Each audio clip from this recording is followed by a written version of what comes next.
င်္ဂလာပါခင်ဗျာကျွန်တော်တို့သင်္ခါမျိုး YouTube channel ကနေကြိုဆိုလိုက်ပါတယ်ခင်ဗျာဒီနေ့ဇလန်လေးမစတင်ခင်မှာကျွန်တော်ရဲ့ channel လေးကို like and subscribe လေးပေးဖို့လည်းတောင်းဆိုပါရစေခင်ဗျာအသစ်သောသတင်းတွေကိုသိရှိနိုင်စေရေးအတွက်ဒီနေ့မှရှိတဲ့အချက်ပေးခေါင်းလောင်းလေးကိုလည်းတစ်ချက်နှိပ်ထားပေးပါဦးခင်ဗျာကျေးဇူးတင်ပါတယ်ခင်ဗျာ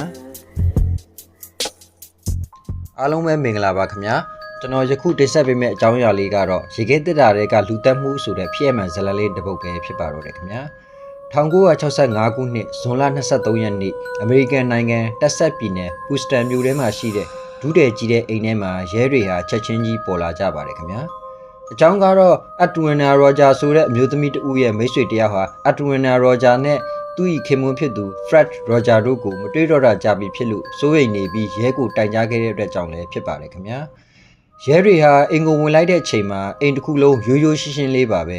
အထူးသိတာတဲ့အရာဘာမှမရှိပါဘူးဒါပေမဲ့မိဖို့ကြောင့်တဲ့ကိုဝင်သွားပြီးမိဖို့ကြောင့်တဲ့ကရေခဲတစ်တာကိုဖွင့်လိုက်တဲ့အချိန်မှာရဲတွေတောင်တုံးလုံးခြောက်ချသွေးပြတ်သွားပါတော့တယ်ခင်ဗျာ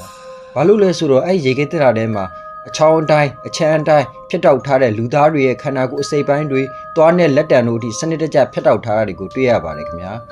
အဲ့ဒီစနစ်တကျတပ်ဖြတ်ထားမှုကြောင့်တပ်တင်နေနဲ့တပ်ဖြတ်သူဟာအထူးပညာရှိတဦးဖြစ်မယ်ဆိုတာကိုတော့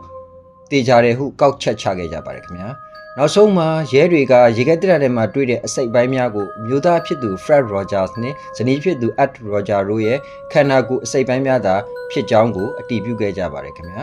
ခေါင်းမှာတနက်နဲ့ပြစ်ခံရတာနှလုံးမှာအထိုးခံထားရတာမျက်နှာမှာအရန်ကျန်းတန်းစွာနှိပ်စက်ခံထားတာတွေကိုလည်းတွေ့ရပါတယ်ခင်ဗျာတကယ်လို့ရဲတွေသာဒီရေခဲတစ်တာကိုမဖွင့်နိုင်ဘူးဆိုရင်ဒီမှုကသတင်းနဲ့တောင်ရောက်မှာမဟုတ်ပေသေဆုံးသူရဲ့သားဖြစ်သူ Charles Roger ဟာ43နှစ်အရွယ်တက်တန်းအကြာကြီးရှိတဲ့အမေရိကန်ရေတပ်မှုဟောင်းတူလည်းဖြစ်ပါတယ်ခင်ဗျာ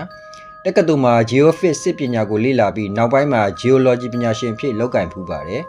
သူဟာအိမ်အပြင်စင်တွေကိုမကြိုက်တဲ့သူလူတွေနဲ့အနှဲငယ်ပဲဆက်ဆံတတ်တဲ့သူတနေ့တာလုံးသူ့အခန်းထဲမှာနေတတ်တဲ့သူတယောက်လည်းဖြစ်ပါတယ်ခင်ဗျာ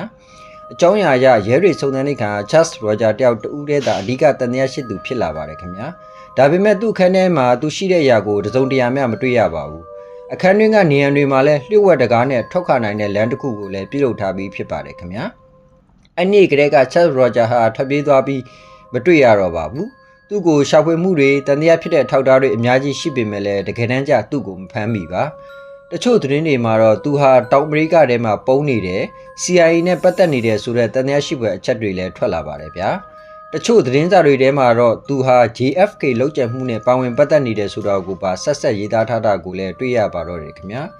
60နှစ်နီးပါးဖြစ်လာတဲ့ဒီမှုဟာတပ်သေးတွေအမှုခင်းတွေကလူကြီးတွေရဲ့လွှမ်းမိုးမှုတွေစိတ်ပညာရေးရာနဲ့လှုပ်ဝက်မှုတွေတွဲဖက်ပြီးအမေရိကန်သမိုင်း